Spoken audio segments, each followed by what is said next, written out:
स्वागत है आप सभी का हमारे YouTube चैनल में। और आज हम लोग इस वीडियो में पढ़ने वाले हैं चैप्टर 1 मैटर क्लास 8 की बुक से। ठीक है, और ये केमिस्ट्री का चैप्टर है। इससे पहले हम लोग फिजिक्स में भी सेम चैप्टर पढ़ चुके हैं। यहाँ पर बस थोड़ी सी और इंफॉर्मेशन आपको मिलने वाली है। तो देखते हैं कि इसमें हमको पढ़ना क्या है। तो इसमें हम पढ़ेंगे इंट्रोडक्शन के बारे में, डेफिनेशन देखेंगे मैटर का, क्या है मैटर का definition, kinetic theory of matter देखेंगे, state of matter and their properties, solid state में, लिक्विड स्टेट में और गैसियस स्टेट देखेंगे, inter conversion of matter into different state देखेंगे, सॉलिड का लिक्विड में, लिक्विड का गैस में, गैस का सॉलिड में और सॉलिड का डायरेक्टली गैस में, change of state of matter by changing the temperature, यानी कि टेम्परेचर बदलने से कैसे उनका इंटर कन्वर्जन होता है, कैसे मैटर का स्टेट चेंज होता है, सॉलिड लिक्विड में कन्वर्ट होता है, लिक्विड गैस में। टर्म्स जो इनके साथ इन्वॉल्व है इंटर कन्वर्जन में वो देखेंगे, जैसे मेल्टिंग है, वेपराइजेशन है, कंडेंसेशन, लिक्विफेक्शन है, फ्रीजिंग, सॉलिडिफिकेशन है, सब्लिमेशन, ये सारे टर्म्स हम देखने वाले हैं। Inter conversion of matter on the basis of kinetic theory, kinetic theory के भी बेसिस पे हम देखेंगे कि किस तरह से चेंजेस आते हैं पार्टिकल्स के अरेंजमेंट में, जिसकी वजह से सॉलिड लिक्विड में कन्वर्ट होता है और लिक्विड गैस में कन्वर्ट होता है और गैस सॉलिड में या फिर सॉलिड डायरेक्टली गैस में। Change of state of matter हम यहाँ पे देखेंगे प्रेशर की वजह से भी, कि प्रेशर लगाने पे कैसे मॉलिक्यूल्स का अरेंजमेंट चेंज हो जाता है और लिक्विड सॉलिड में कन्वर्ट हो सकता है या फिर गैस लिक्विड में और फर्दर सॉलिड में कन्वर्ट हो सकता है। लॉ ऑफ कंजर्वेशन ऑफ मास देखेंगे और लिमिटेशन भी इस लॉ की हम लोग इसके अंदर देखेंगे कि यूनिवर्सली एप्लीकेबल है या फिर कहीं ऐसा भी है जहां पे इसकी कुछ लिमिटेशंस हैं। बात करें इंट्रोडक्शन की, तो जो भी चीजें हैं हमारे चारों तरफ वो सारी की सारी चीजें क्या है, मैटर है। तो मैटर यहाँ पे लिविंग भी कह सकते हो आप, नॉन लिविंग भी कह सकते हो, क्योंकि जैसे मैं हूं तो मैं भी मैटर हूं, ये पेन है मेरे हाथ में ये भी मैटर है, ये बोर्ड है ये भी मैटर है। तो लिविंग और नॉन लिविंग, तो यहाँ पे नॉन लिविंग में आप देखो तो जो भी मैटर है, जैसे हम लोग मकान बनाते हैं तो एक एक ईंट लगाते हैं और क्या होता है फिर पूरा का पूरा जो है हाउस का स्ट्रक्चर बनता है। उसी तरीके से हमारे लिविंग वालों के लिए क्या है, सेल्स है, सेल्स अरेंज होते हैं तो पूरा एक ऑर्गेनिज्म बनता है। उसी तरीके से यहाँ पे पार्टिकल्स, एटम्स, मॉलिक्यूल्स या फिर आयंस मिलके क्या बनाते हैं, मैटर बनाते हैं। सबसे स्मॉलेस्ट यूनिट क्या है मैटर की, एटम्स है। दो कैटेगरी जैसे कि मैंने आपको यहां बताई, तो लिविंग और नॉन लिविंग। ठीक है, अब यहां पे डेफिनेशन देखते हैं हम लोग सबसे पहले मैटर की। डेफिनेशन देखो, matter may be defined as anything that occupies space। Matter कोई ऐसी चीज है जो कि ऑक्युपाई करती है, क्या ऑक्युपाई करती है, स्पेस यानी जगह देती है, has mass and can be perceived by our physical senses.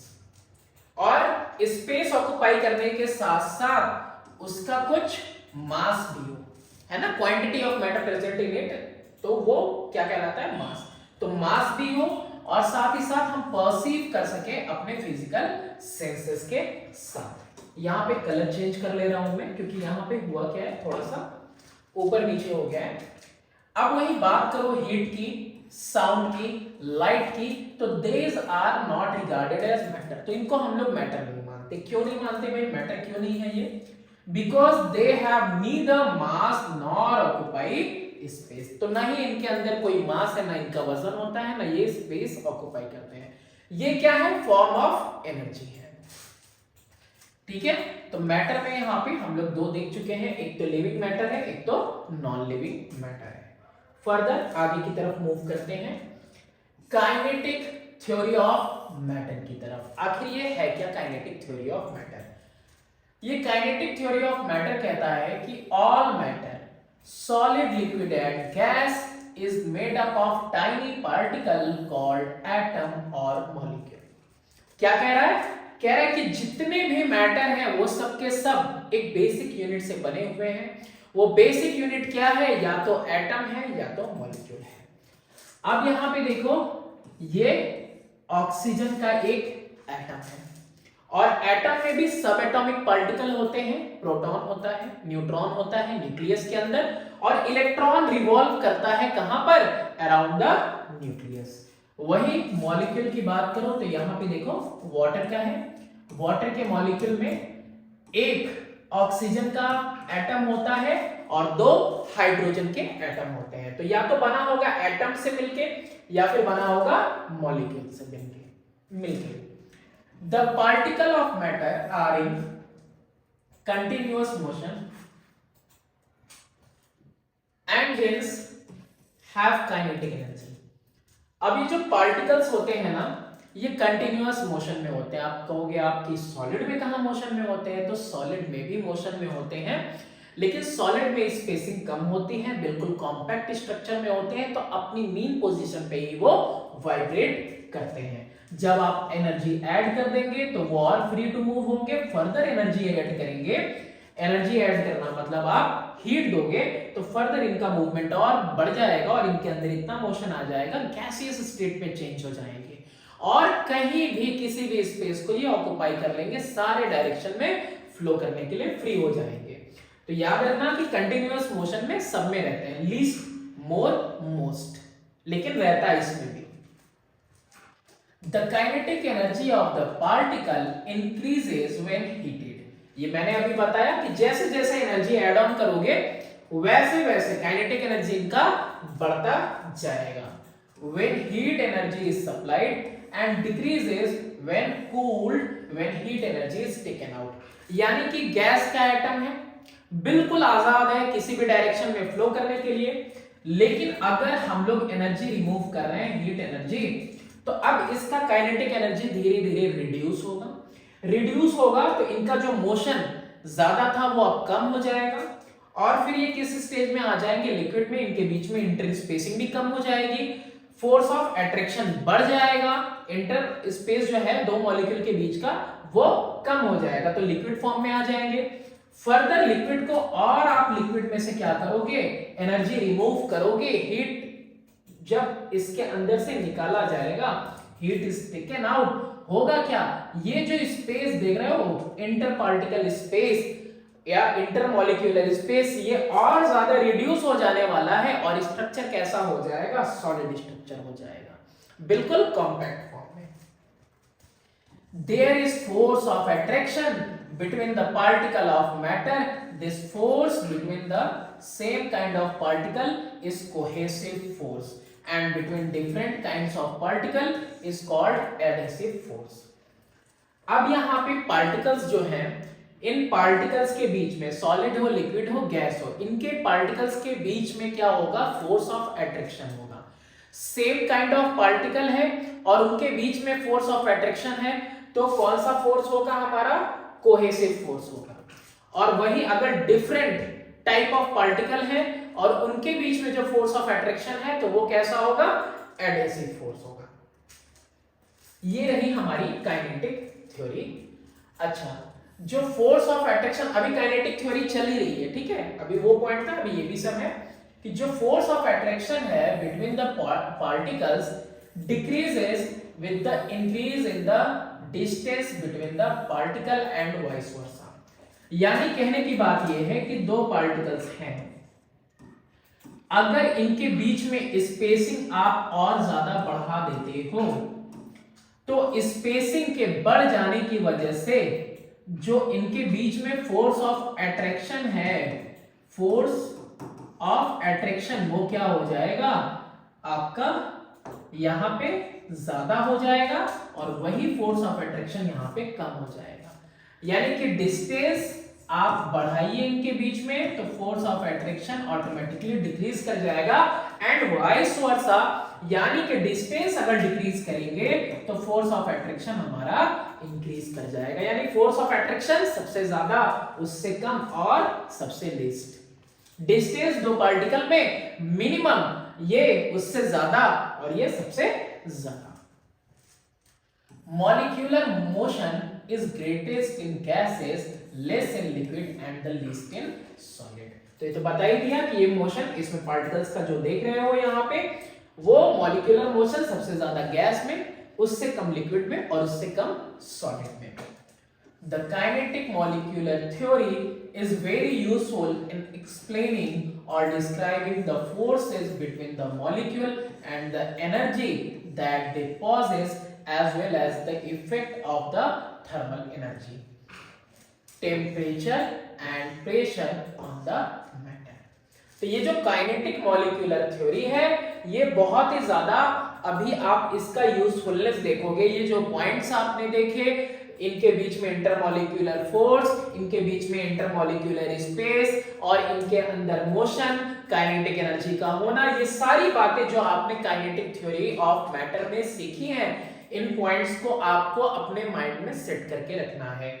इसका अभी यूज आएगा जब हम इंटर कन्वर्जन पढ़ेंगे, और ये यही यूजफुलनेस है कि कैसे हम लोग इसको देखो अच्छे से पढ़ पाएंगे कि क्या इफेक्ट होता है मैटर के ऊपर, थर्मल एनर्जी का, टेम्परेचर का और प्रेशर का। तो इसी थ्योरी के बिहाफ पे हम लोग सारी चीजें देखेंगे। नेक्स्ट है कि state of matter and their properties. तो आपको पता ही है कि कितने स्टेट ऑफ मैटर होते हैं, 3 स्टेट ऑफ मैटर होते हैं। सॉलिड है, लिक्विड है और गैस। अच्छा, कहीं कहीं पे 5 भी पढ़ा होगा किसी में, है ना। एक तो हो गया प्लाज्मा और उसके बाद हो गया बोस-आइंस्टीन कंडेंसेट। प्लाज्मा वाला क्या होता है, हाईली एनर्जेटिक पार्टिकल्स होते हैं उसके अंदर, और वही बोस-आइंस्टीन कंडेंसेट वाला तो दोनों ने मिलकर उसको देखा था सेमी सॉलिड सेमी लिक्विड वाला स्टेज होता है। वो आपके सिलेबस में और आपकी बुक में दिया नहीं है, वरना मैं उसको भी आपको बताता। तो यहाँ पे आपको मेनली 3 पढ़ने हैं, सॉलिड, लिक्विड, गैस। और देख सकते हो कि इसमें भी मोशन हो रहा है, इंटर स्पेसिंग कितनी कम है और पार्टिकल्स अपनी जगह पे मूव कर रहे हैं। वहीं इनके अंदर इंटर स्पेसिंग थोड़ी सी ज्यादा है और पार्टिकल्स मूव कर पा रहे हैं to and fro within the liquid, within the medium आप कह सकते हो, है ना। एस्केप नहीं कर रहे हैं, बाहर नहीं निकल रहे हैं कहीं पे, लेकिन विद इन लिक्विड या विद इन फ्लूइड ये क्या करते हैं, मूव करते रहते हैं। वही बात करें गैसेस की, तो इसमें क्या है कि force of attraction between the particle बिल्कुल लीस्ट होता है और ये बिल्कुल किधर भी जा सकते हैं। अगर आपने परफ्यूम लगाया पूरा रूम में हिल सकता है, एक किनारे में अगर बत्ती जलाते हैं लेकिन डिफ्यूज होके पूरे कमरे में फैल जाता है। तो इनका वॉल्यूम भी फिक्स नहीं होता है और साथ ही साथ इनका शेप भी फिक्स नहीं होता है। इनका वॉल्यूम फिक्स होता है लेकिन शेप फिक्स नहीं होता, इनका दोनों ही चीज फिक्स होता है। अब 1 बाय 1 हम सबको पढ़ने वाले हैं। यहाँ पे सबसे पहला, जैसे कि हमने देखा स्टेट ऑफ मैटर में हमारा सॉलिड है। सॉलिड कैसा होता है, डिफिनिट मास होता है। एक डिफिनिट मतलब होता है निश्चित, है ना, जिसमें बदलाव नहीं आना ज्यादा, ठीक है। तो एक डिफिनिट मास होता है इसके पास, क्वांटिटी ऑफ मैटर इसमें होती है, इनका अपना वॉल्यूम होता है और शेप होता है। शेप की भी बात करें तो हाँ, बिल्कुल डिफिनिट शेप होता है। अगर इनको कंप्रेस किया जाए, प्रेशर लगाया जाए, बहुत माइनर ये चेंज होते हैं। अच्छा, इसमें भी कंडीशन अभी बताएंगे, एक एग्जांपल आपको दिखाएंगे, लेकिन ये बहुत कम कंप्रेसिबल होते हैं। ये कम कंप्रेसिबल इसलिए होते हैं क्योंकि पार्टिकल्स के बीच में स्पेस ही बहुत ज्यादा कम होती है। दे आर हार्ड, बिल्कुल ठोस होते हैं, रिजिड होते हैं एंड इनकंप्रेसिबल होते हैं। इनकंप्रेसिबल मतलब आप इनको दबाओगे तो ज्यादा इनके शेप में कोई चेंजेस वगैरह नहीं आएंगे। They have high density. Density होती क्या है, तो डेंसिटी होती है मास अपॉन वॉल्यूम, यानी कि इनके जो वॉल्यूम है, एक पर्टिकुलर वॉल्यूम में मोर नंबर ऑफ पार्टिकल जो है यहाँ पे प्रेजेंट होते हैं, ज्यादा घना होता है, बिल्कुल बहुत ज्यादा इसके अंदर क्या होता है, मतलब एक पर्टिकुलर एरिया में बहुत ज्यादा पार्टिकल्स होते हैं, बिल्कुल डेंस होता है ये, ठीक है, हाई डेंसिटी की। Solid do not have the tendency to flow. अच्छा, एक जगह रख दिया तो ऐसा नहीं कि हायर लेवल से लोअर लेवल पे जाएगा, तो फ्रिक्शन वगैरह की बात अलग है, लेकिन कहीं पे आपने इसको प्लेस कर दिया तो सॉलिड ऐसा नहीं है कि कहीं पे मूव करने वाला है, वो वहीं का वहीं पड़ा रहेगा। थोड़ा बहुत स्लोप भी रहेगा तो भी वो जो है नीचे नहीं आएगा, वो सब डिपेंड करता है उसके शेप पे, लेकिन ये रिजिड होता है, फ्लो नहीं करेगा। जैसे लिक्विड को कहीं भी अगर हमने पोर करने की कोशिश की तो वो तुरंत जो है पूरे पे फैल जाता है, तो वैसे ये फैलता नहीं है, इसके अंदर कोई टेंडेंसी नहीं है फ्लो करने की। They do not show the property of diffusion. Diffusion की प्रॉपर्टी यानी मिक्स हो जाना, लिक्विड टू लिक्विड डिफ्यूज हो जाता है। सॉलिड टू सॉलिड जो है डिफ्यूज नहीं होता है। हाँ, अगर है भी तो बहुत रेयर केस में होता है कि दो सॉलिड्स को यानी दो पत्थरों को एक साथ अगर आप रख देंगे तो ये कई सालों में ऐसा होता है कि वो धीरे धीरे प्रेशर पाके एक दूसरे में डिफ्यूज हो जाते हैं। ठीक है, ये सब चीजें हमें नहीं देखनी इतने डीप। इसमें यहाँ देखो मेनली डिफ्यूजन इसमें नहीं होता। जैसे लिक्विड्स में चाहे तो दो लिक्विड्स को मिला दे तुरंत डिफ्यूज हो जाएगा। गैसेस को कहें तो अगर जैसे मैंने बताया कि मॉस्किटो वाला हम लोग लगाते हैं, किसी एक कोने में लगा होता है प्लग में, लेकिन पूरे रूम में से मच्छर भागते हैं क्योंकि उनको वहां भी स्मेल मिल रही है। तो डिफ्यूजन का केस सॉलिड में नहीं है। बहुत सारे एग्जांपल है सॉलिड की, प्रॉपर्टीज हमने देखी। अब यहां एक्सप्लेनेशन देखते हैं of a solid on the basis of kinetic theory. Kinetic theory के अकॉर्डिंग हम लोग देखते हैं इसका एक्सप्लेनेशन। वो तो हमने उतनी इसके कैरेक्टरिस्टिक्स देख लिए थे। इन सॉलिड द पार्टिकल्स यानी कि जो मॉलिक्यूल्स हैं वो क्लोजली पैक्ड हैं, यानी इनके बीच में स्पेसिंग बहुत कम है, क्लोजली पैक्ड है। The particles of solid have least kinetic energy. Least kinetic energy, what is kinetic energy? Energy possessed by a body in virtue of its motion. अगर मोशन करता हुआ कोई पार्टिकल है, कोई बॉडी है, तो यानी कि उसके अंदर क्या है? काइनेटिक एनर्जी है। तो यहाँ पे मोशन कैसा दिख रहा है? अपने मीन पोजीशन पे भी जस्ट वाइब्रेट कर रहे हैं, तो इनके अंदर क्या है? लीस्ट काइनेटिक एनर्जी है। There is a strong inter particle force of attraction and least और नेग्लिजिबल इंटर पार्टिकल स्पेस। हमने पढ़ा था, क्या पढ़ा था? कि दो पार्टिकल्स के बीच में डिस्टेंस अगर ज्यादा होगा तो फोर्स ऑफ अट्रैक्शन कम होगा। तो यहाँ पे क्या हो रहा है? सॉलिड के कंडीशन में डिस्टेंस बिल्कुल लीस्ट है, इसीलिए इनके बीच में फोर्स ऑफ अट्रैक्शन कैसा है? मैक्सिमम है। So that the particles are not free to move. अब इतना ज्यादा फोर्स है कि ये फ्री नहीं है मूव करने को। They only vibrate about their main position. अब क्या है? ये अपने मेन पोजीशन पे ही सिर्फ वाइब्रेट करते हैं। This gives a definite shape and volume to the solid. और इसकी वजह से इसको क्या मिलता है? एक डेफिनेट, एक निश्चित शेप मिलता है, एक निश्चित साइज मिलता है। Again they become hard, rigid and incompressible. अच्छा, ये हार्ड हो जाते हैं इसकी वजह से, भाई इंटर स्पेसिंग इतनी कम है, बिल्कुल हार्ड है, रिजिड है, मोशन कर ही नहीं रहे, पार्टिकल्स एक दूसरे में कॉम्पैक्टली पैक्ड है, तो ये बिल्कुल हार्ड है, रिजिड है और इनकम्प्रेसिबल, यानी कि इनके ऊपर आप प्रेशर लगा के कंप्रेस करके इनका शेप और साइज चेंज नहीं कर सकते। तो देखो इसकी बात कर रहा था, इससे आप सब परिचित हो गए। मेनली इसको तो मैंने देखा है घर में, बर्तन जो धुलने वाला होता है वो भी जस्ट लाइक एक स्पॉन्ज ही होता है ना। तो ऑल्दो स्पॉन्ज जो है एक सॉलिड होता है, it can still be bent and compressed. कि भाई सॉलिड है, आपने कहा इसका शेप नहीं चेंज कर सकते, लेकिन ये स्पॉन्ज है। देखो सबके साथ ना कंडीशन अलग अलग है। अब इसको बेंड कर पा रहे हैं हम लोग, इसको कंप्रेस कर पा रहे हैं, इसके शेप को चेंज कर पा रहे हैं। क्यों? This is because a sponge has small holes inside it. ये स्पॉन्ज है ना, तो इसके अंदर क्या है? इसके अंदर छोटे छोटे होल्स हैं, छोटे छोटे होल्स हैं, और उन छोटे छोटे होल्स में क्या है? एयर है। जब हम इसको कंप्रेस करते हैं तो इसके अंदर का जो एयर है वो स्क्वीज आउट कर जाता है, बाहर निकल जाता है और इसके शेप में बदलाव आ जाता है। और जैसे ही हम इसको रिलीज कर देते हैं तो फिर से ये एयर वापस आ जाता है इन होल्स में और फिर से इसका शेप चेंज हो जाता है। एयर ट्रैप्ड रहता है inside this holes. Air is expelled when we press और स्क्वीज दीज होल्स। जब आप इसको दबाते हो या स्क्वीज करते हो तो ये होल्स में से सारा एयर स्क्वीज कर जाता है, बाहर निकल जाता है स्क्वीज करने पे। Hence bending and squeezing is possible in case of sponge. Although इसको किसकी कैटेगरी में लिए हुए हैं हम लोग? सॉलिड की कैटेगरी में, लेकिन फिर भी ये शेप चेंज हो जाता है। सेकेंड स्टेट है हमारा लिक्विड स्टेट। लिक्विड स्टेट में आप देखो किस तरह से पार्टिकल्स के बीच में जो इंटर स्पेसिंग है वो सॉलिड के कंपैरिजन में ज्यादा है। इनके बीच में, पार्टिकल के बीच में स्पेस ज्यादा है।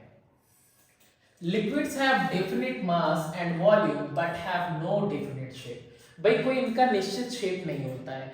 आपने ½ लीटर दूध खरीदा दुकान से, उसने आपको पाउच में दिया, पाउच के शेप का लग रहा था। फिर आप ग्लास में डाल दो, ग्लास का शेप ले लेगा। फिर आप उसको किसी वेसल में डाल दो, वेसल का शेप ले लेगा। वॉल्यूम हाफ लीटर ही रहेगा, लेकिन आप जिस तरह का, जिस डिजाइन का वेसल यूज कर रहे हैं, बर्तन यूज कर रहे हैं, वो उसके शेप को ऑक्युपाई कर लेगा, उसके शेप के अकॉर्डिंग हो जाएगा। मास डेफिनिट होती है, चेंज नहीं होगा। वॉल्यूम भी इसका डेफिनिट होता है, लेकिन शेप जिस बर्तन में रखा जाता है लिक्विड को, उसका ले लेता है। Liquids take the shape of the container in which they are kept. Liquid are non-rigid and slightly incompressible. ये कैसे होते हैं? Non-rigid होते हैं और slightly compressible होते हैं, यानी इनको कंप्रेस करो आप तो कंप्रेस हो सकते हैं। सॉलिड के केस में ना के बराबर नेग्लिजिबल कंप्रेस हो सकता था, लेकिन लिक्विड के केस में सॉलिड से ज्यादा कंप्रेस हो सकते हैं ये। They have lower densities as compared to solid. अब देख ही रहे हो कि इनका जो डेंसिटी है वो कम है, ठीक है। डेंसिटी आप ऐसे भी समझ सकते हो कि मान लो ये कोई एरिया है और ये भी, तो ये भी जंगल का एरिया, ये भी, ये दोनों एरियाज आपस में कैसे हैं? इक्वल है, ठीक है। अब यहाँ पे मैंने सिर्फ जो है 2 ही पेड़ लगा रखे हैं, 4 पेड़ लगाए। यहाँ पे अगर मान लो मैंने 4 से ज्यादा 8 से 10 लगा दिए, ठीक है, तो क्या हो गया? ये ज्यादा घना हो गया ना। तो डेंसिटी यानी कि आपका क्या कह रहा है कि पर यूनिट एरिया में कितने पार्टिकल्स है, तो यहां पे देखो कम है इन कंपैरिजन टू सॉलिड, ठीक है। तो ये कैसा है? लेस डेंस है, किससे? सॉलिड के कंपैरिजन में। They have the tendency to flow, अच्छा ये फ्लो करते हैं हायर लेवल से लोअर लेवल की तरफ। They flow from higher level to lower level. Liquid show the property of diffusion, और लिक्विड क्या शो करते हैं? प्रॉपर्टी ऑफ डिफ्यूजन शो करते हैं। दो लिक्विड्स को आपस में मिलाओ तो क्या हो जाएंगे? डिफ्यूज हो जाएंगे, ठीक है। नेक्स्ट यहां पे देखो, जैसे मैंने बताया कि जिस भी वेसल में रखोगे उस वेसल के ये शेप ले लेते हैं। आप एक्सप्लेनेशन देखते हैं of a liquid on the basis of kinetic theory, ठीक है। तो काइनेटिक थ्योरी के अकॉर्डिंग हम लोग देखते हैं कि लिक्विड्स में द पार्टिकल्स और molecule are loosely packed. Figure पहले ही देखा हमने कि लूजली पैक्ड है यहाँ पे, ठीक है। आपस में बीच में स्पेस ज्यादा है दो पार्टिकल के। The particle of a liquid possess higher kinetic energy than solids. जैसा कि हम लोगों ने सॉलिड्स में देखा था, तो सॉलिड में यहाँ पे काइनेटिक एनर्जी क्या थी? सबसे लीस्ट थी। लेकिन अब क्या है? अब सॉलिड के कंपैरिजन में इनमें काइनेटिक एनर्जी ज्यादा है। देख रहे हो with in the liquid, with in fluid क्या हो रहा है? पार्टिकल्स आराम से मूव कर पा रहे हैं और सॉलिड के कंपैरिजन में ज्यादा मूव कर पा रहे हैं, ठीक है। नेक्स्ट पॉइंट है कि there is a weak inter particle force of attraction in liquid. Weak inter particle force of attraction क्यों है? क्योंकि इनके आपस में बीच में क्या है? डिस्टेंस ज्यादा है। दो पार्टिकल्स के बीच में डिस्टेंस ज्यादा होने की वजह से, है ना, डिस्टेंस ज्यादा होने की वजह से फोर्स ऑफ अट्रैक्शन कम है, वीकर फोर्स ऑफ अट्रैक्शन है।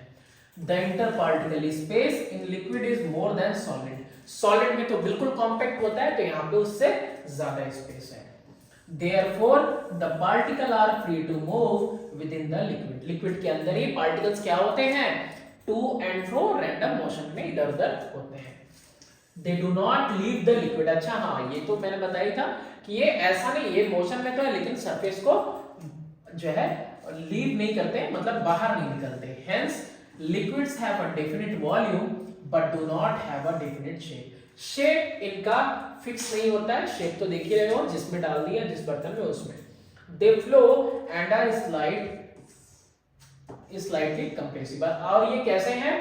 ये फ्लो कर सकते हैं, बह सकते हैं। भाई कहीं पे भी पोर हो जाता है तो आपने देखा है ना कि पूरा रायता फैल जाता है। किचन वगैरह में कभी कुछ गिराया होगा, मम्मी के डर से पोछा भी लगाना पड़ा होगा, ठीक है।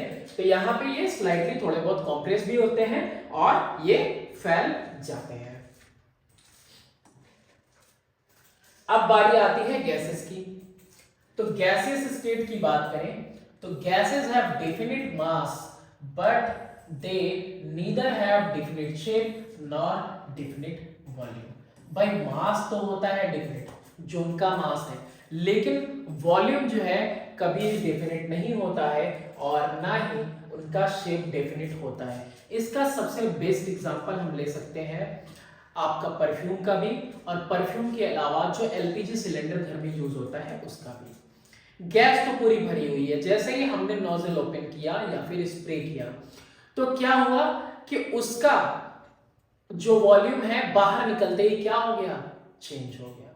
शेप का क्या कहोगे, शेप पूरा का पूरा एरिया कवर करता है अपने आसपास का। जिस क्लोज्ड कंटेनर में आपको रख दोगे उस क्लोज्ड कंटेनर को फिल कर देगा पूरा का पूरा। तो यहाँ पे क्या हो रहा है, यहाँ पे इनका मास तो डेफिनेट है, जितना होना है उतना ही होगा, लेकिन बाहर निकलने के बाद क्या होता है, डेफिनेट शेप नहीं होता है, डेफिनेट वॉल्यूम नहीं होता है। जितना प्रेशर बढ़ाते चले जाओगे उतना ही क्या होगा, वॉल्यूम घटता चला जाएगा। जैसे ही प्रेशर कम करोगे तो इनका वॉल्यूम बढ़ता चला जाएगा। ठीक है, ये सब चीजें भी आगे आपको पढ़ने को मिलेंगी। They are non rigid and highly incompressible. ये कैसे होते हैं, नॉन रिजिड होते हैं और हाईली कंप्रेसिबल होते हैं, यानी आप इनको दबाव देके इनको जो पार्टिकल के बीच में अरेंजमेंट है उसको आप चेंज कर सकते हो, कंप्रेस कर सकते हो। दे हैव लो डेंसिटीज, यानी कि पर यूनिट एरिया में जो नंबर ऑफ पार्टिकल्स है वो बहुत कम प्रेजेंट है इसमें, लो डेंसिटी का होता है एज कंपेयर टू लिक्विड्स। तो यानी लिक्विड से कम है तो यानी कि सॉलिड से तो ऑलमोस्ट कम ही होगा। वेरी लार्ज इंटरमॉलिक्यूलर स्पेस, देख ही सकते हो कितना ज्यादा इंटरमॉलिक्यूलर स्पेस आपको दो पार्टिकल्स के बीच में दिख रहा है बिल्कुल। दे फ्लो इन ऑल डायरेक्शन, किसी में रखा हुआ है, ढक्कन खोल दिया, पूरा गैस क्या हुआ, ऑल डायरेक्शन, सारे डायरेक्शन में इजीली फ्लो कर रहा है। Gases show the property of diffusion, diffusion air में डिफ्यूज हो जाता है, कोई भी गैस हो डिफ्यूज हो जाता है। आप देखो भाई मेन एग्जांपल कौन सा है आपका, ये मॉर्टिन हुआ, गुड नाइट हुआ, ये सब एग्जांपल है कि डिफ्यूजन होता है इनमें। In gases, the particles, molecules are far apart and move freely in a random manner. देख रहे हो, बिल्कुल रैंडमली क्या करते हैं, ये बिल्कुल फ्री है मूव करने के लिए, और कैसे मूव कर रहे हैं, है ना। ओपन हुआ जार, तुरंत क्या किए, ये पूरे रूम में फैल गए। The particles have very high kinetic energy. भाई काइनेटिक एनर्जी देख रहे हो कितनी ज्यादा है कि उससे बाहर निकल के पूरे रूम में इधर उधर जा रहे हैं। The interparticle force of attraction is very weak and the interparticle space is very large. इन दो पार्टिकल्स के बीच में, यानी इनके आपस में पार्टिकल्स के बीच में बहुत ज्यादा स्पेस होता है, और बहुत ज्यादा स्पेस यानी डिस्टेंस की वजह से जो फोर्स ऑफ अट्रैक्शन है पार्टिकल्स के बीच में बहुत लो होता है। So that the particles move freely in all direction, हर एक दिशा में, हर एक डायरेक्शन में freely आजादी से घूमते हैं। The particle collide with one another and with the walls of the container. अच्छा, कंटेनर में जब आप रख देते हो तो कंटेनर में क्या होता है, काइनेटिक एनर्जी इतनी ज्यादा है, मूव करते हैं इतना रैंडमली कि क्या करते हैं, एक दूसरे के साथ इसके पार्टिकल कोलाइड करते हैं, और जो कंटेनर यानी जिस बर्तन में हमने इसको रखा है, जिस जार में, जिस डिब्बे में, उसके दीवारों पे भी क्या करते हैं, ये स्ट्राइक करते हैं, उसके साथ कोलाइड करते हैं, उस पे ये पार्टिकल्स कोलाइड करेंगे। That's why they do not have definite shape and volume. और इसीलिए इनका कोई ना निश्चित रूप से कोई शेप होता है, आकार होता है, और न ही वॉल्यूम इनका फिक्स है। They occupy entire space occupy कर लेते हैं ये। फर्दर अब पढ़ते हैं हम inter conversion of matter into different states. अब इंटर कन्वर्जन पढ़ने वाले हैं। देखो सॉलिड दिख रहा है आपको, और कैसे इसके पार्टिकल्स बिल्कुल कॉम्पैक्ट फॉर्म में है, लेकिन जैसे ही हम यहाँ पे हीट दे रहे हैं, और हीट दे रहे हैं तो ये लिक्विड में चेंज हो जा रहा है हीट देने पे, और इस प्रोसेस को क्या कहते हैं हम लोग, मेल्टिंग कहते हैं। फिर लिक्विड को हम फर्दर क्या करेंगे, हीट देंगे, फर्दर हीट देंगे तो इनके बीच में जो इंटर स्पेसिंग है और ज्यादा बढ़ जाएगी, और ये गैसियस फॉर्म में कन्वर्ट हो जाएगा, एंड इस प्रोसेस को क्या कहते हैं हम लोग, इवेपोरेशन। ठीक है, फिर इसके बाद वही अगर सॉलिड डायरेक्टली किसके अंदर चेंज हो जा रहा है, गैस के अंदर, कब, हीट करने पे, तो इस प्रोसेस को हम लोग कहते हैं सब्लिमेशन। तो क्या हो रहा है, इंटर कन्वर्जन ही तो हो रहा है।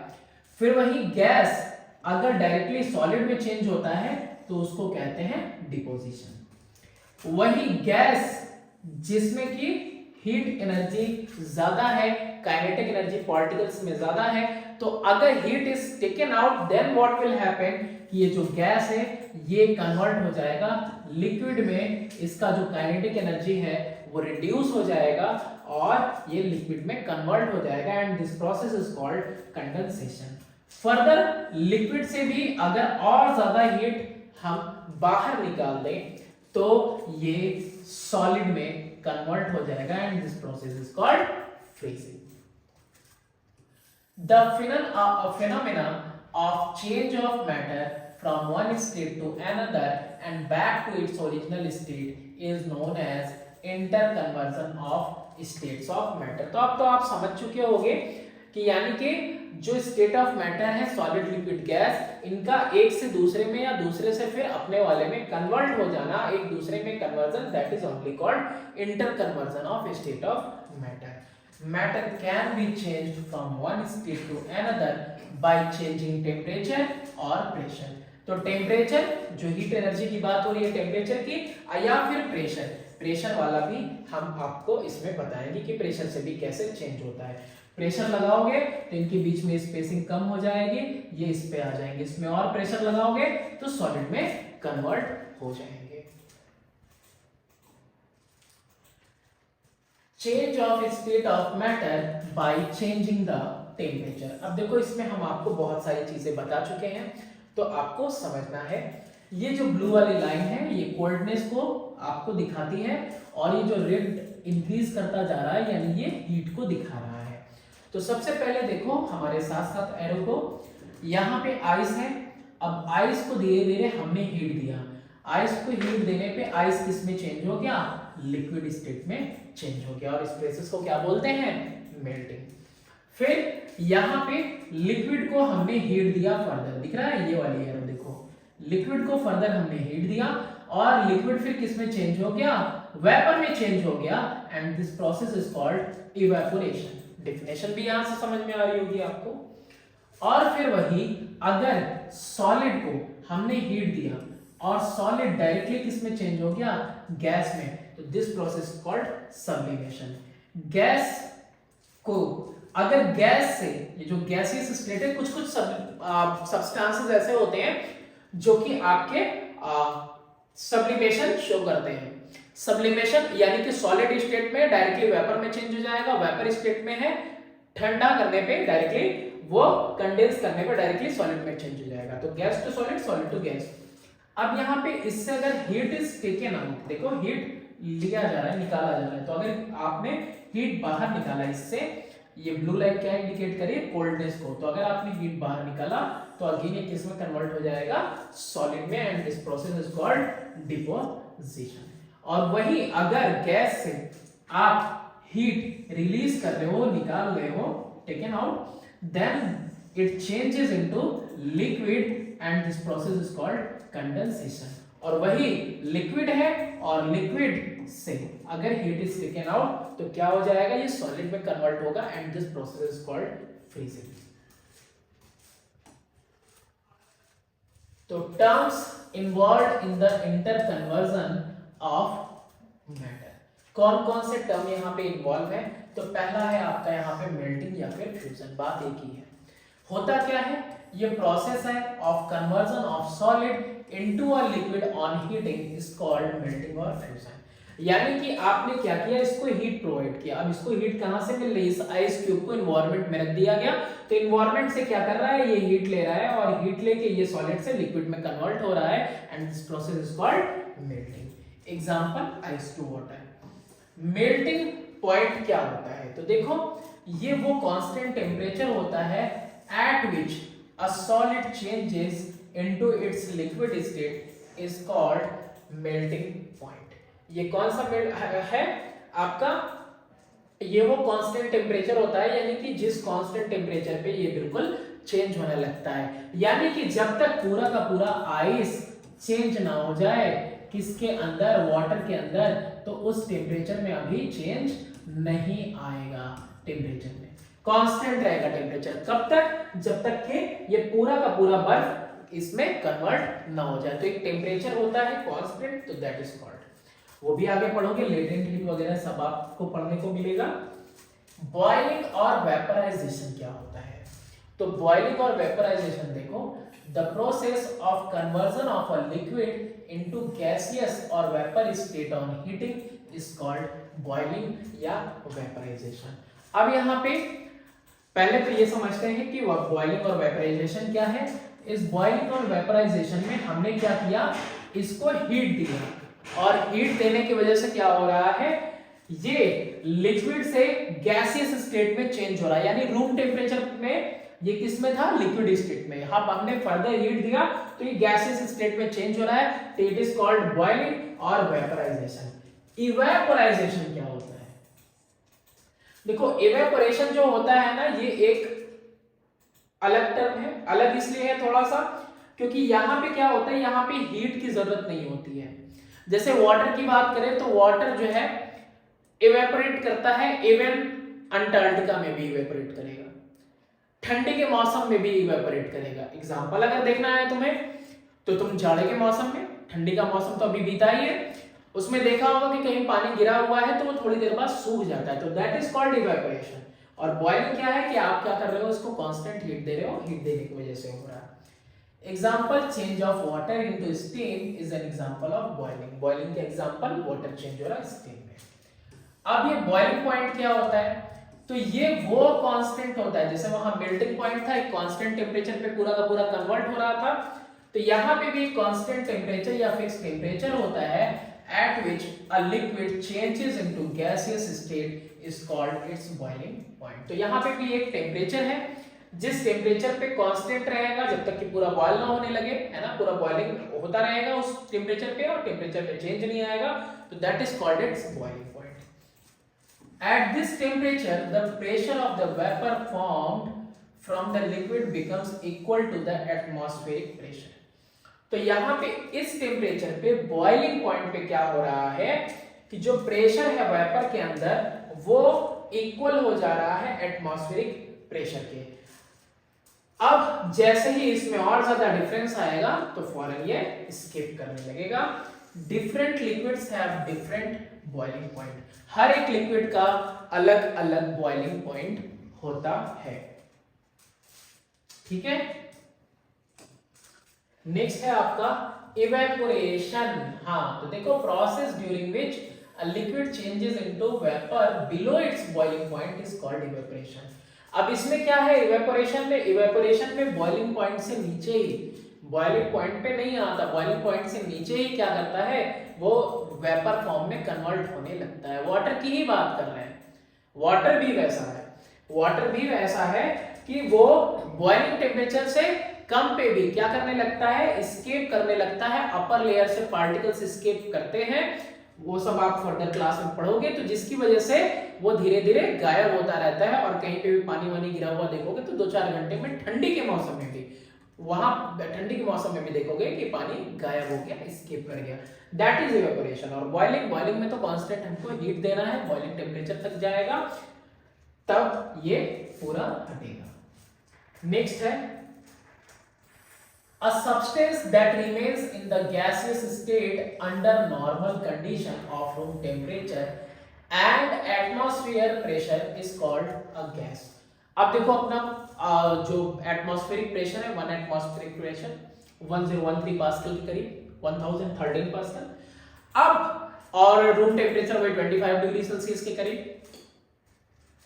अब ये जो नॉर्मल कंडीशन है, इस नॉर्मल कंडीशन में जो भी matter, state of matter gaseous state में रहता है ना, तो वो क्या कहलाता है, वो गैस कहलाएगा। कोई भी मैटर अगर नॉर्मल कंडीशन में वेपर स्टेट में है तो वो क्या कहलाएगा, गैस कहलाएगा।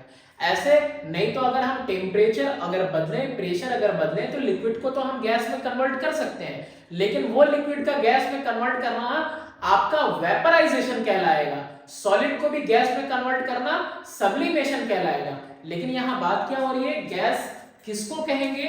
जो नॉर्मल टेम्परेचर, रूम टेम्परेचर पे, एटमॉस्फेरिक प्रेशर पे, नॉर्मल एटमॉस्फेरिक प्रेशर पे क्या हो, बिल्कुल गैसियस स्टेट में हो, तो वो स्टेट ऑफ मैटर गैस है। जैसे हमारा ऑक्सीजन है, हाइड्रोजन है, etcetera. A substance that is solid or liquid under normal condition of room temperature and pressure but changes into gaseous state on heating is called vapor। तो देखो gas में और vapour में क्या डिफरेंस पढ़ने को मिल रहा है? गैस में ये हमको पढ़ने को मिल रहा है कि नॉर्मल कंडीशन में वो गैस स्टेट में रहेगा। वेपर क्या हो रहा है कि वेपर किसी सॉलिड का वेपर है, किसी लिक्विड का वेपर है। और कब वेपर में कन्वर्ट हुआ वो सॉलिड और लिक्विड? जब हमने उस सॉलिड और लिक्विड को हीट दी। अगर हीट नहीं देते, टेम्परेचर चेंज नहीं करते, एटमॉस्फेरिक प्रेशर चेंज ना करे, एटमॉस्फेरिक प्रेशर को छोड़ो, अगर टेम्परेचर चेंज ना करे तो इसके अंदर कोई चेंज नहीं आने वाला है। मतलब रूम टेम्परेचर पे सॉलिड सॉलिड ही रहेगा, रूम टेम्परेचर पे लिक्विड लिक्विड ही रहेगा। हम इसको हीट देते हैं तो हीट देने पे अब ये जो वेपर के फॉर्म में चेंज हो रहा है या फिर गैस के फॉर्म में चेंज हो रहा, तो इस गैस के फॉर्म को हम क्या बोलेंगे? वेपर बोलेंगे। ठीक है, अगर इसका वेपर है तो वेपर ऑफ किसी भी मैटर एम का, अगर इस लिक्विड का है तो वेपर ऑफ लिक्विड एक्स का। ठीक है, और ये तो ऑलरेडी गैसेस स्टेट में है रूम टेम्परेचर पे, और ये क्या है? सॉलिड और लिक्विड से। तो ये एक स्टेट ऑफ मैटर है और ये कोएग्जिस्ट करता है किसके साथ? सॉलिड के साथ या लिक्विड के साथ, कि जब आप उसको हीट दोगे तो वो चेंज होगा। अब इसमें वाटर वेपर यानी कि पानी का वेपर है ना, वाटर का वेपर, आयोडीन वेपर यानी आयोडीन का वेपर, यानी आयोडीन होता सॉलिड है लेकिन ये उसका वेपर। नेक्स्ट, कंडेंसेशन और लिक्विफैक्शन क्या होता है? तो process of conversion of vapour, conversion यानी बदलना वेपर को या फिर गैस को, वेपर हो या फिर गैस, वेपर और गैस में अभी डिफरेंस देखा, तो वेपर या गैस को बदलना इनटू अ लिक्विड, एक लिक्विड में on cooling is called condensation और लिक्विफैक्शन। ठीक है, कंडेंसेशन होता है तभी बारिश होती है ना। गैसेस का किस में चेंज होना? लिक्विड में चेंज होना। कब? जब हीट इज टेकन आउट। ठीक है, तो इस प्रोसेस को कहते हैं हम लोग, या तो ये गैस हो या फिर किसी का वेपर हो, यानी कि आप कह सकते हो वाटर का वेपर है ना, जैसे क्लाउड्स हैं हमारे, तो वेपर्स का कंडेंस होना, लिक्विड में कन्वर्ट होना, इसको क्या कहेंगे हम लोग? कंडेंसेशन कहेंगे। Example, change of steam into water, steam यानी कि जो भाप है उसका चेंज होना वाटर के अंदर। फ्रीजिंग या सॉलिडिफिकेशन क्या होगा?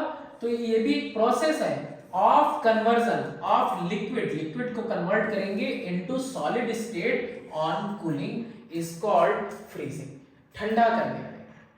ठीक है, इसको फ्रीजिंग कहा जाएगा। और इसी से हमारा नाम भी बना है भाई, रेफ्रिजरेटर है हमारा, फ्रिज है। इसमें क्या करते हैं हम लोग? लिक्विड यानी कि वाटर डालते हैं और उसमें क्या होता है? वो उसके अंदर की सारी कोल्डनेस निकाल देता है, जिसकी वजह से वो किस में कन्वर्ट हो जाता है? सॉलिड में कन्वर्ट हो जाता है। रेफ्रिजरेटर के अंदर जो टेम्परेचर होता है वो बहुत ही लो होता है। ठीक है, जिसकी वजह से लिक्विड के अंदर का सारा हीट निकल जाता है, एस्केप कर जाता है लिक्विड के अंदर से। तो इनका जो इंटर स्पेसिंग है वो कैसा हो जाता है? और कम हो जाता है, कॉम्पैक्ट स्ट्रक्चर में हो जाते हैं, और इसी प्रोसेस को हम लोग फ्रीजिंग कहते हैं। तो एग्जांपल भी यही है, वाटर का आइस में चेंज होना। नेक्स्ट है आपका फ्रीजिंग पॉइंट। तो देखो, जैसे बॉइलिंग पॉइंट था, मेल्टिंग पॉइंट था, वैसे ही फ्रीजिंग पॉइंट होता है। और ये वो कांस्टेंट टेम्परेचर होता है at which a liquid changes into solid state is called its freezing point। हर एक सॉलिड के अलग अलग होता है। वाटर के लिए यहाँ पे 0 डिग्री सेल्सियस होगा, वही मेल्टिंग भी पॉइंट भी होती है और वही इसकी फ्रीजिंग पॉइंट भी होती है। Freezing point of water is 0 degree Celsius. The numerical value of melting point and freezing point a substance is same। अच्छा, जो मेल्टिंग और फ्रीजिंग पॉइंट होता है ना वो सेम होता है। ठीक है, कोई बदलाव नहीं आता है टेम्परेचर के अंदर। आप यहाँ पे थर्मामीटर लगाओगे तो आपको कोई डिफरेंस नहीं देखने को मिलेगा जब तक ये इसमें कन्वर्ट हो रहा होगा। जब तक कि फुली कन्वर्ट ना हो जाए तब तक टेम्परेचर में डिफरेंस नहीं मिलेगा। For example melting point and freezing point of water is 0 degree Celsius. आप इधर भी देखोगे तो इतना ही होगा, और जब तक पूरा आइस लिक्विड में ना कन्वर्ट हो जाए तो लिक्विड का भी टेम्परेचर 0 डिग्री सेल्सियस ही होगा, वो कन्वर्जन के बाद ही बढ़ेगा। फर्दर सब्लिमेशन और डिपोजिशन देखते हैं।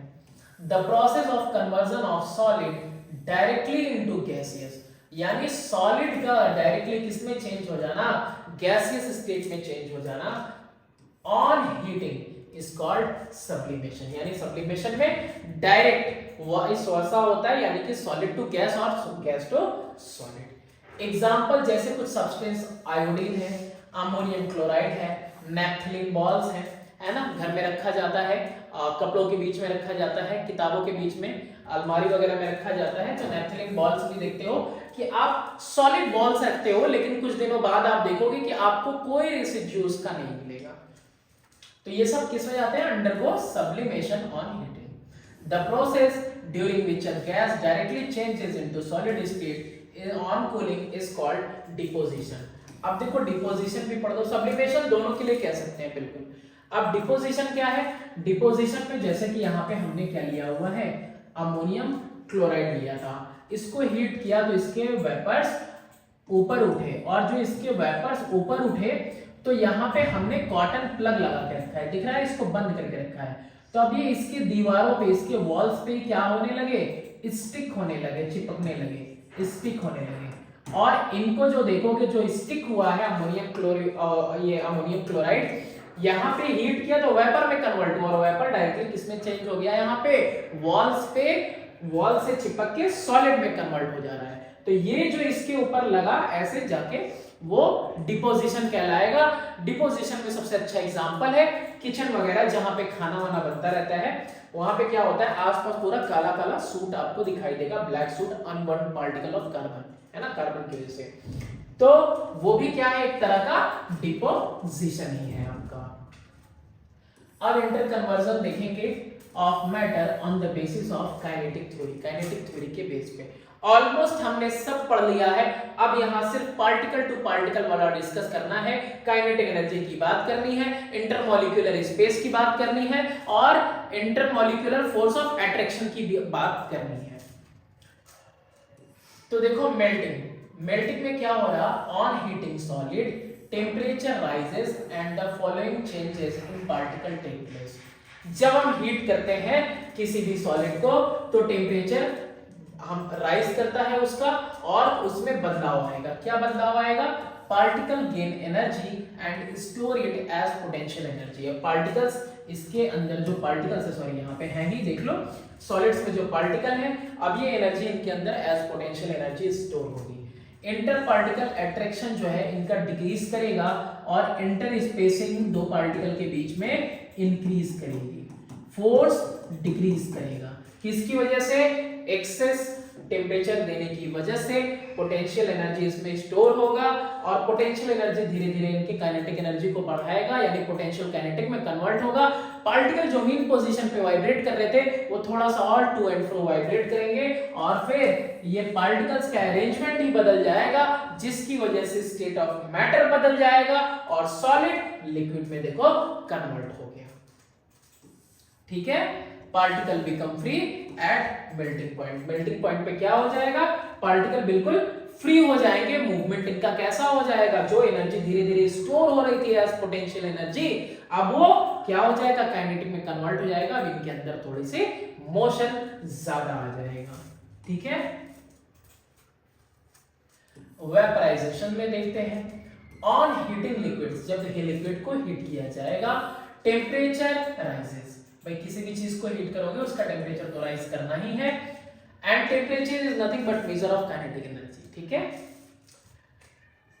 इन पार्टिकल्स टेक प्लेस, हर केस के लिए नहीं, तो टेम्परेचर राइज करेगा और फॉलोइंग चेंजेस पार्टिकल में आएंगे।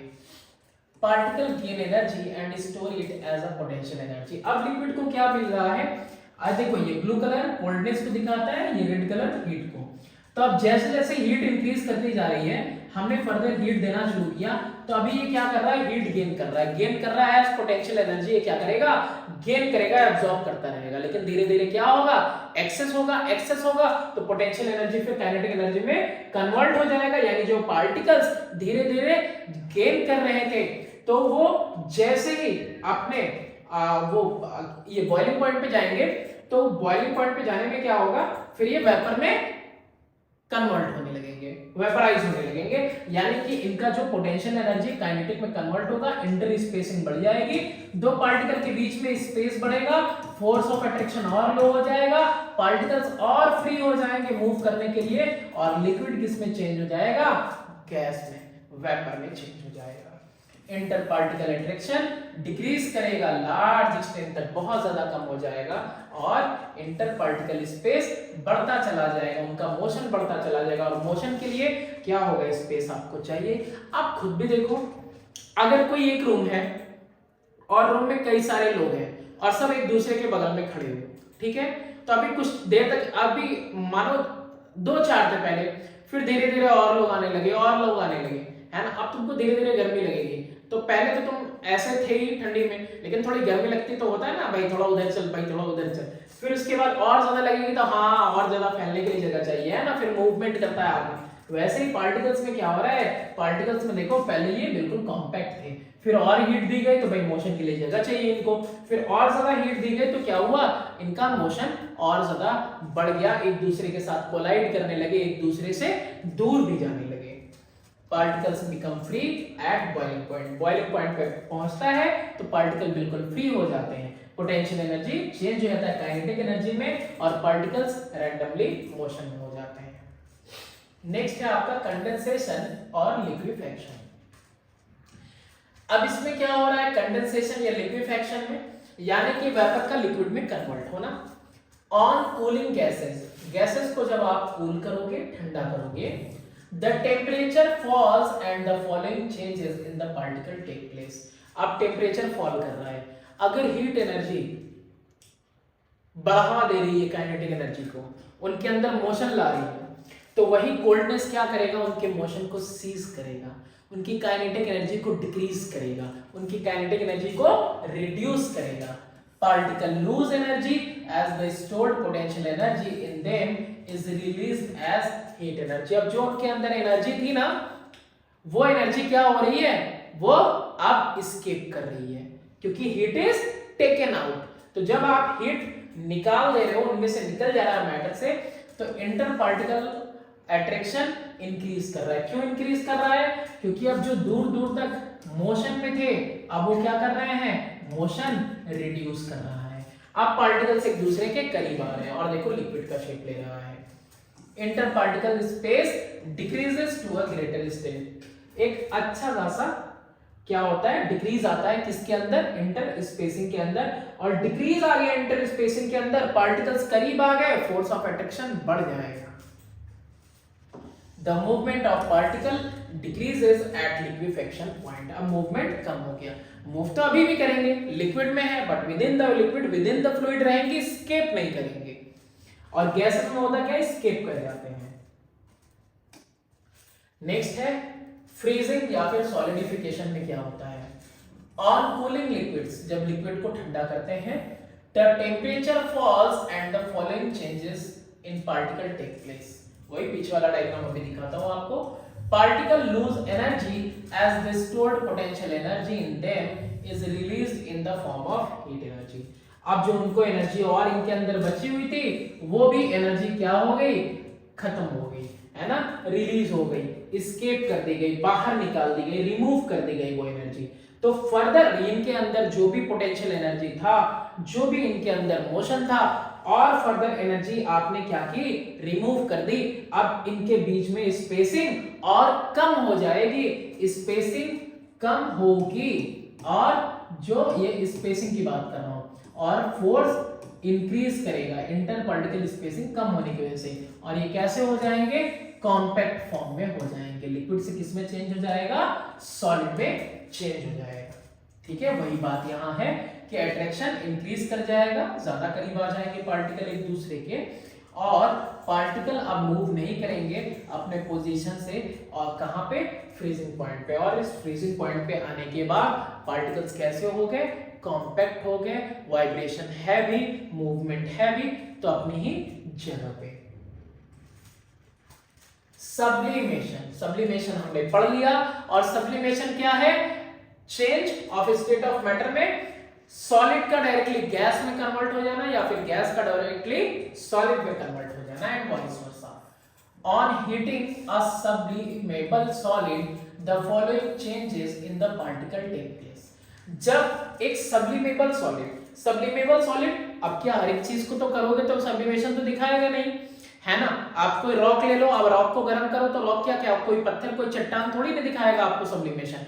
पर्टिकुलर काइंड ऑफ सॉलिड ही आपको सब्लिमेशन दिखाएंगे, and those particular solids will be called sublimable solid. तो सब्लिमेबल सॉलिड आप लोगे तो उसको हीट करने पे फॉलोइंग चेंजेस आएंगे, और उसमें क्या है कि जैसे ही आपने उसको किया, have week intermolecular force of attraction, तो क्या चेंज आता है उनमें, चेंज ये आता है कि वो डायरेक्टली गैस में चेंज हो जाते हैं। और ऐसा इसलिए होता है क्योंकि जो सब्लिमेबल सॉलिड्स होते हैं ना, उनमें जो फोर्स ऑफ अट्रैक्शन होता है वो ना बहुत ज्यादा वीक होता है, यानी कि इतना वीक होता है कि समझो हमारी बात को, कि थोड़ा सा ज्यादा होता तो सॉलिड से लिक्विड में पहले कन्वर्ट होता, फिर लिक्विड से गैस में कन्वर्ट होता। लेकिन ये फोर्स ऑफ अट्रैक्शन इतना ज्यादा लो होता है कि डायरेक्टली हीट मिलते ही फोर्स ऑफ अट्रैक्शन एकदम ब्रेक कर जाता है, पार्टिकल एक दूसरे के से दूर हो जाते हैं, और लिक्विड वाला फेज को ये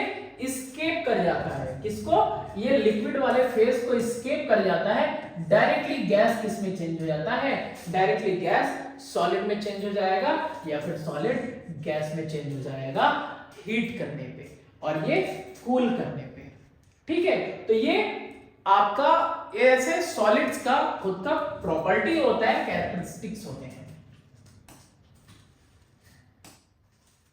ठीक है, particle gain kinetic energy and start vibrating वाइब्रेसली, बहुत बिल्कुल एकदम वाइब्रेस, एकदम तेजी के साथ, है ना, वाइब्रेट करने लगते हैं, एक दूसरे से दूर होने लगते हैं, कोलाइड करने लगते हैं। लिक्विड फेज को ये स्किप कर देते हैं, और डायरेक्टली किस में चेंज हो जाते हैं, डायरेक्टली ये चेंज हो जाते हैं वेपर में।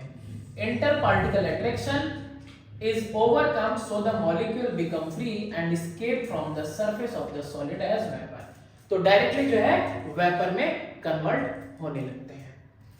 इंटरपार्टिकल स्पेस भी क्या होता है, डिक्रीज करने लगता है। इंटरपार्टिकल स्पेस आल्सो डिक्रीजेस। ये सब्लिमेशन ये उसके लिए होगा भाई, इंटरपार्टिकल स्पेस कब डिक्रीज करेगा, जब इसको हम ठंडा करेंगे।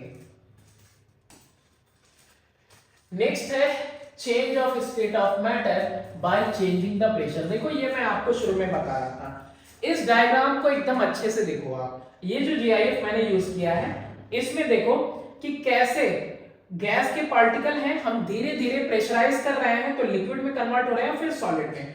हो क्या रहा है, जब हम इसके ऊपर प्रेशर अप्लाई कर रहे हैं तो इसका जो वॉल्यूम है वो डिक्रीज कर रहे हैं हम। वॉल्यूम डिक्रीज करने की वजह से क्या हो रहा है, पार्टिकल के बीच में इंटर स्पेसिंग कम हो रही है। अब पार्टिकल के बीच में जब इंटर स्पेसिंग कम होगी तो लिक्विड में कन्वर्ट होगा, और लिक्विड से और ज्यादा कम करने की कोशिश करेंगे, कंप्रेस करने की कोशिश करेंगे तो सॉलिड में कन्वर्ट हो जाएगा।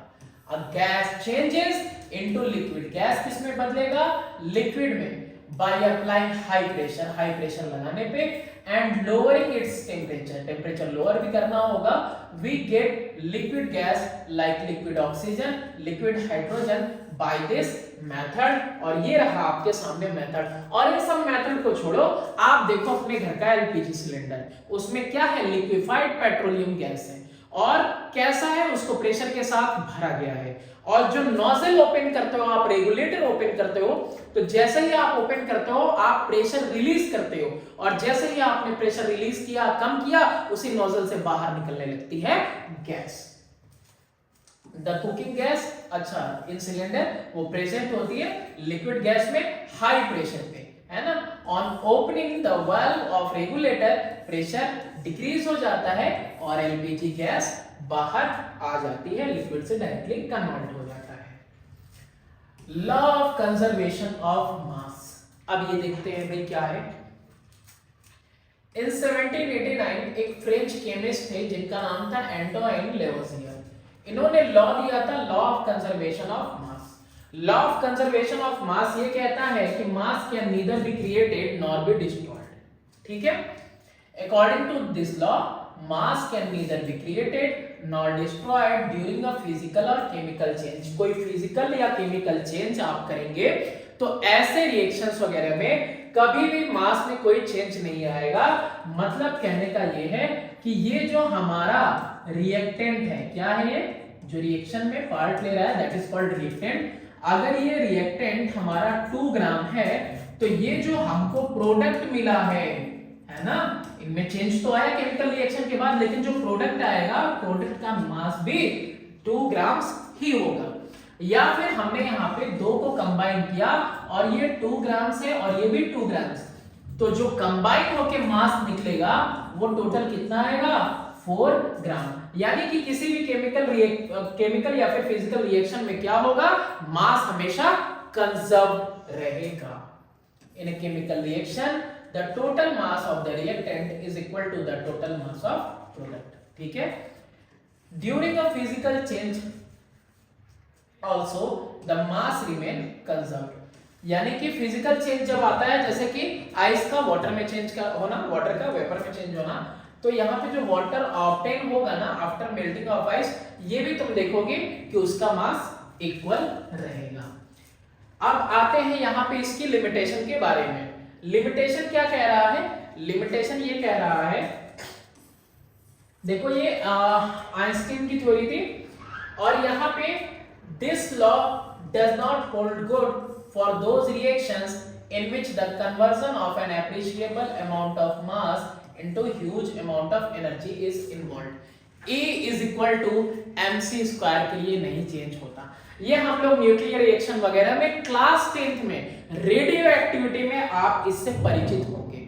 यहाँ पे जो एनर्जी रिलीज होगी वो जितना मास कितना जो है कि आपका डिस्ट्रॉय हुआ इनटू c स्क्वायर, और c stand for speed of light. देखो यहाँ पे मैं थोड़ा सा बता दे रहा हूं, ये मास क्या है, ये वो मास है मास डिस्ट्रॉयड या फिर मास जो डिस्ट्रॉय हो गया या खत्म हो गया, और ये E स्टैंड फॉर एनर्जी। तो एक न्यूक्लियर रिएक्शन जब होता है ना तो उसमें हो क्या रहा है, वहां पे मास डिस्ट्रॉय होता है, कन्वर्ट होता है किसके अंदर, कन्वर्ट होता है एनर्जी के अंदर, और जो मामूली सा मास है कितने एनर्जी के अंदर कन्वर्ट होगा, तो दैट इज कितना मास डिस्ट्रॉय हुआ, कितना डिफरेंस आया, इनटू c का स्क्वायर यानी 3 इंटू 10 पे पावर 8 का स्क्वायर, इतनी एनर्जी आपको मिलती है। तो इसीलिए ये जो है रेडियो एक्टिव एलिमेंट वगैरह का इस्तेमाल किया जाता है, थोरियम वगैरह है बिजली के उत्पादन के लिए, है ना, इलेक्ट्रिसिटी प्रोड्यूस करने के लिए। For example nuclear reaction, thus mass and energy are to be considered together. तो मास और एनर्जी क्या है, कंसीडर किया जाता है टुगेदर। अब यहाँ पे आप देखो तो इसमें क्या है, वेरीफाई करना है law of conservation of mass. Law of conservation of मास में यहाँ पे लैंडोल्फ का एक्सपेरिमेंट है, जो भी नाम है भाई इनका, ठीक है, इज्जत से लेना। तो इसमें क्या है कि इन्होंने इस तरीके का, ये इनका ट्यूब है भाई, डिजाइन ट्यूब, ये दोनों ट्यूब आपस में कनेक्टेड है, लेकिन इसमें सोडियम क्लोराइड है और इसमें सिल्वर नाइट्रेट है, दोनों अभी अलग है। और दोनों अलग होने के साथ मैंने यहाँ पे इनको वजन कर लिया, तो यहाँ पे मान लो ये आ गया आपका 10 ग्राम, ठीक है, 10 ग्राम ले लिया। अब वैसे ही अब क्या करेंगे, शेक करेंगे ट्यूब को, मतलब ऐसे उल्टा पुल्टा किया, और यहाँ पे नोजल तो दिया ही हुआ है ओपन, तो ये क्या हुआ, एक दूसरे में बिल्कुल मिक्स हो गया। अब मिक्स होने के बाद क्या हुआ, अब रिएक्टेंट यहाँ पे मिले, सोडियम नाइट्रेट मिला और सिल्वर क्लोराइड मिला। इसमें भी दोनों में सिल्वर क्लोराइड क्या है, प्रेसिपिटेट फॉर्म होगा, तो प्रेसिपिटेट यानी नीचे जाके जमेगा।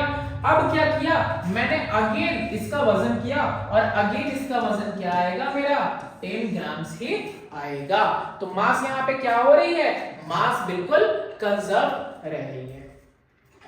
अब इसके अलावा भी एक है to verify the law of conservation of mass. एक एक्टिविटी तो ये भी था, और ये तो लिक्विड के लिए हो गया, और एक एक्टिविटी यहाँ पे इसके लिए भी है।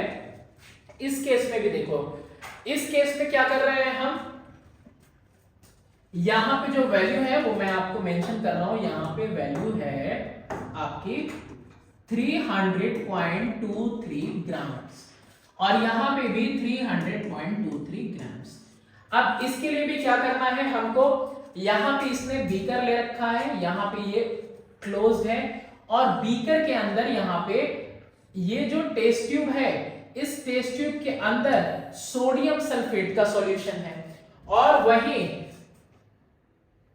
टेस्ट ट्यूब के अंदर कैल्शियम क्लोराइड है, और ये वाली जो लिक्विड है ये सोडियम सल्फेट है।